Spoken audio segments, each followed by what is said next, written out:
Good morning po. Good morning. You say Hello. Yes, good morning. Hello, good morning po.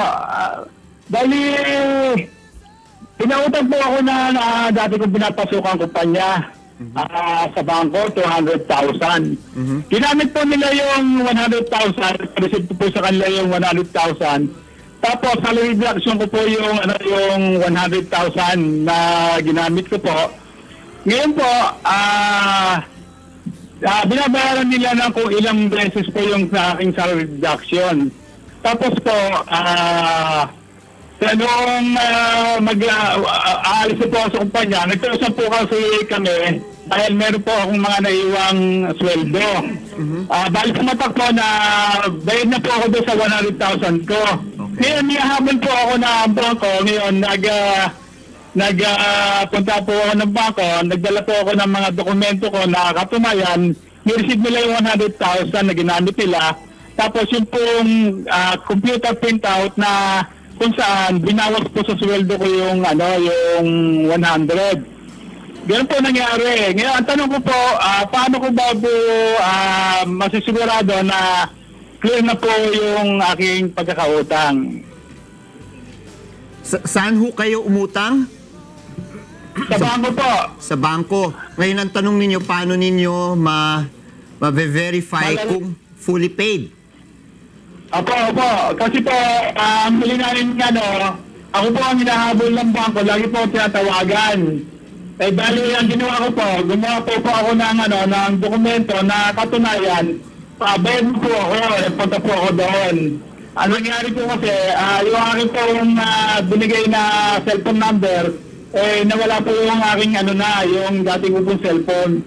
Yun, gusto pong malaman, paano po ba malalaman na wala na po akong pagkakautang sa kanila kasi po, dati po, lagi nila akong tinatawagan. Yun lang po. Well, Crispin, kailangan na meron kang hawak na dokumento na na-receive ng bangko yung bayad na kailangan mong bayaran, no? That's one. Pangalawa, puntahan po ninyo yung bangko para at least malaman mo kung alam kasi kung minsan dahil sa bureaucracy ng bangko, hindi nalalaman ng collection department na fully paid ka na, no? So it's important that you go to the bank, talk to the people you will transact with, and ask them to inform, no, the collection department na fully paid ka na, and show them the documents. Yun ang importante mong kailangan gawin. And siguro naman yung bangko at yung mga kausap mo will issue the proper certification na you're fully paid. So importante po, puntahan po ninyo yung bangko.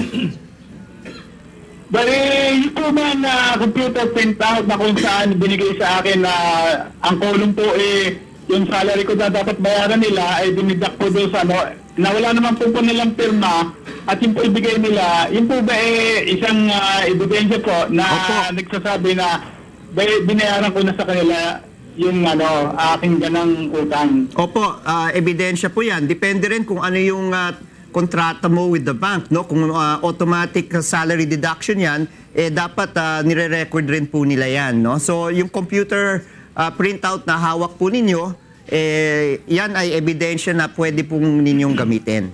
So kailangan klaro yung hawak ninyong mga papeles, yung kontrata, kung saan pumasok kayo ng pag-uutang na pirmado, at yung computer printout na hawak ko ninyo. Dagdag ko kung Tatay Crispin, kasi po pag nagsa-salary deduction po, kinakailangan din ng consent ng empleyado. So basahin nyo po yung contract na loan contract nyo with the bank, kung ano ba yung nakalagay doon, kung meron kayong waiver na automatic salary deduction.